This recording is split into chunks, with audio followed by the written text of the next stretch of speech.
বেসপার cycle নে ওই কি করু এই গাড়ি রাউন্ড আমাকে ওই টাঙ্গাইল জেলা ঘাটাইল থানা এটা দেওপাড়া একটা পাহাড় আছে গল্প তো এটা গল্প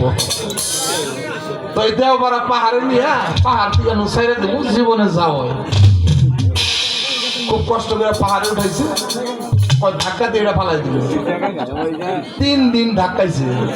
পরে না গাড়ি কে দুজন সামনে ধাক্কাইছে আর দুজনের লোক পিছিয়ে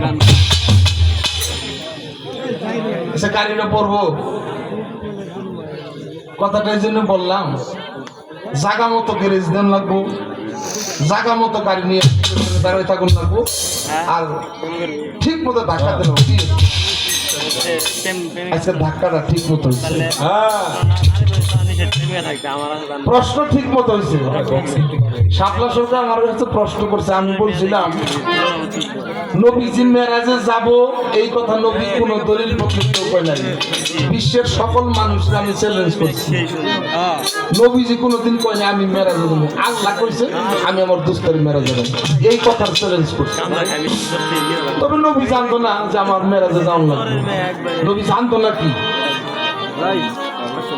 নবী জানতো না কি নবী সকল কিছুই জানতো এই জানার ওই জানা এক জানা না এই জন্য কথা মনে পড়ছে আচ্ছা কমু হ্যাঁ বড় পীরের দরবারে এক লোক গেছে বড় পীরের বাবার নাম আবু সালেম মুসাল্লিম এক লোক গেছে একটা ফতোয়ার জন্য কি লোকটা বিয়ে করছিল বিয়ে করার পরে একটা সন্তান হওয়ার মেয়ে সন্তান হওয়ার পরে ওই বউটা মারা গেছে ওই সন্তানটা ওই মেয়েটা আস্তে আস্তে আস্তে আস্তে বড় হয়েছে এখন ওই বাবা ওই মেয়ের প্রতি খায়েশ হচ্ছে নাউজুবিল্লাহ মিন জালিক এখন এই মেয়েটার প্রতি খায়েশ হচ্ছে একটা ফাতোয়া লাগবো বড় পীরের বাবা আবু সালেম মুসাল্লিম তো ওনার কাছে গেছে যে সালাম দিছে আসসালামু আলাইকুম হুজুর আপনার কাছে আসছে একটা ফাতোয়ার জন্য কি হুজুর আমি যে ঘোড়ার পিঠে শোয়ার হইছি ওই ঘোড়ার বাচ্চার পেটে কি শোয়ার হওয়া যাবো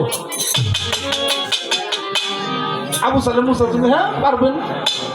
যে ঘোড়ার পিঠে আপনি শোয়ার হয়েছেন বাচ্চার পেটে শোয়ার হইতে পারবেন খুব খুশি ফাতোয়া পাইছে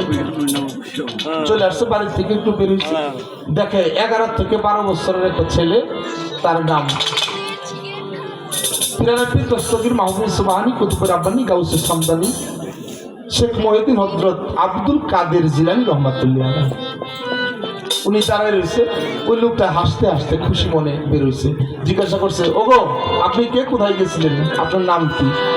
হাসতেছেন কে বলছে যে আমি তো এই বাড়িতে গেছিলাম এই বাড়িতে আমাকে বাড়ি কার কাছে গেছিলেন অমুকের কাছে গেছিলাম উনি তো আমার বাবা কি জন্য গেছিলেন এই জন্য